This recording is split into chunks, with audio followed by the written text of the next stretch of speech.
Sud Radio Midi, Christine Bouillot. Et on est ensemble pour cette dernière route, ce 12-13 de l'été jusqu'à 13h. On va maintenant s'intéresser à la situation qui se déroule depuis le début du mois d'août à Cavaillon. Cette cité du docteur M qui craque complètement, puisqu'une cité qui est gangrénée par le trafic de drogue avec des règlements de compte à répétition, avec des habitants qui n'en peuvent plus et des renforts de CRS et de policiers pour essayer de ramener le calme. Marine, on en parle avec notre invité. Oui, Christine, et de la situation à Cavaillon, on va en parler avec Bruno Bartocchetti, qui est secrétaire national chargé de la zone sud du syndicat Unité SGP Police. Bonjour Bruno Bartocchetti. Oui, bonjour, merci de m'avoir invité. Ah non, merci à vous Bruno Bartocchetti. Cette cité du docteur Aim, qui est une cité sensible, dit-on, et en tous les cas qui connaît un été compliqué pour ses habitants. Depuis plusieurs jours, il y a eu des règlements de compte, il y a eu des gardes à vue et surtout des renforts policiers. Quelle est la situation en ce vendredi midi, j'allais dire ? Alors, toujours très tendu, et vous faites bien de souligner que c'est très difficile pour cette population qui attend, qui espère une vie paisible. Mais en fait, voilà, c'était une cocotte minute, cette cité depuis de très longs mois, depuis quelques années d'ailleurs. Voilà, on a un réseau de stupéfiants important dans cette cité. C'est très juteux, hein, ça rapporte beaucoup tous les jours, c'est 30, 40, 50 000 euros en matière de stupéfiants que peut rapporter une cité. Et forcément, on est dans une guerre de territoire. Vous avez de fait, alors c'est du côté d'Avignon, un autre réseau essaie de s'emparer de celui-ci, et on est donc dans cette guerre de territoire. Et vous savez, ce qui est important de retenir, c'est que, et ça ne vous a pas échappé, c'est qu'à partir du moment où il y a trafic de stupéfiants, il y a trafic d'armes.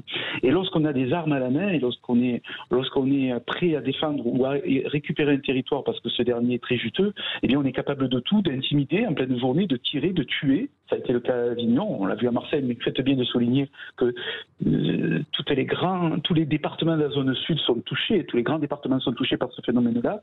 Et même chez eux, je voudrais juste rajouter ceci, même chez eux, la peine de mort ne leur fait pas peur, puisque c'est rare qu'un dealer dépasse les 30 ans. Donc c'est vraiment très difficile.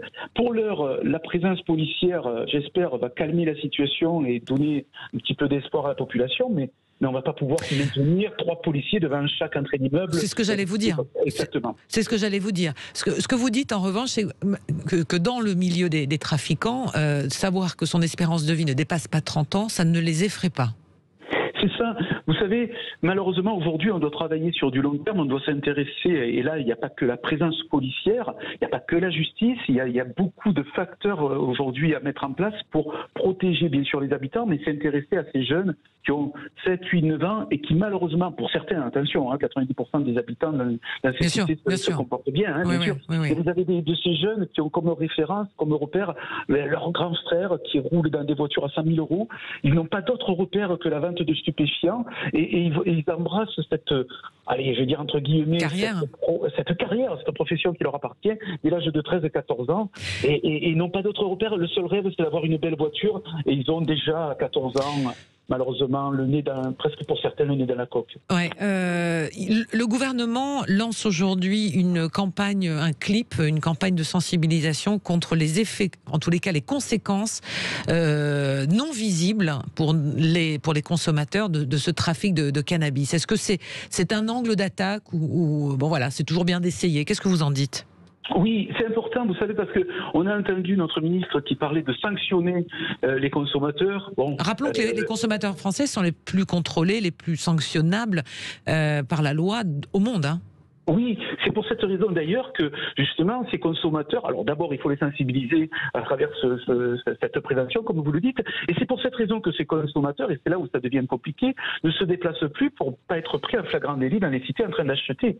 Et par voie de conséquence, ce sont les dealers qui se déplacent, vous avez entendu parler des Uber Shit, des Uber Coke, eux-mêmes se déplacent pour aller vers le consommateur, et c'est là où on se retrouve dans des guerres de territoire. C'est pour ça que le phénomène est très complexe, et souvent on entend parler de manière un peu simpliste, on va légaliser, on va dépénaliser. Non, c'est pas aussi simple que ça. Je sais que c'est pas le but aujourd'hui de parler de la légalisation ou la dépénalisation, mais c'est important de tout regarder, de sensibiliser, bien sûr, sur manière préventive les consommateurs, parce que aujourd'hui, quand on a un tel mouvement de violence dans les réseaux de trafiquants, c'est tout simplement parce que notre société est bien malade et c'est parce qu'il y a beaucoup de consommateurs. Quel âge a le plus jeune que vous ayez pu interpeller, vous ou vos collègues, en possession d'une arme? Moi, j'ai entendu des 14 ans, des 13 ans, des gamins qui sont capables effectivement de posséder eux-mêmes une arme pour tenir un coin de rue.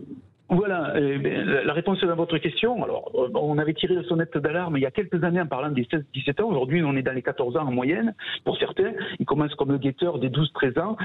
Et la Kalachnikov, c'est un fléau impressionnant. C'est-à-dire que vous n'avez pas aujourd'hui un réseau de stupéfiants dans un quartier sans Kalachnikov. C'est une arme qu'on peut avoir à un prix modéré, avec un entretien facile. On peut s'en servir facilement. Et bien évidemment, quand vous savez que des jeunes de 14 ans se font tirer dessus, qu'ils font, ils prennent une Kalachnikov également pour éventuellement se défendre ou s'en servir pour intimider au départ, mais il n'y a pas beaucoup de réflexion à cet âge-là, surtout quand on baigne dans ce milieu.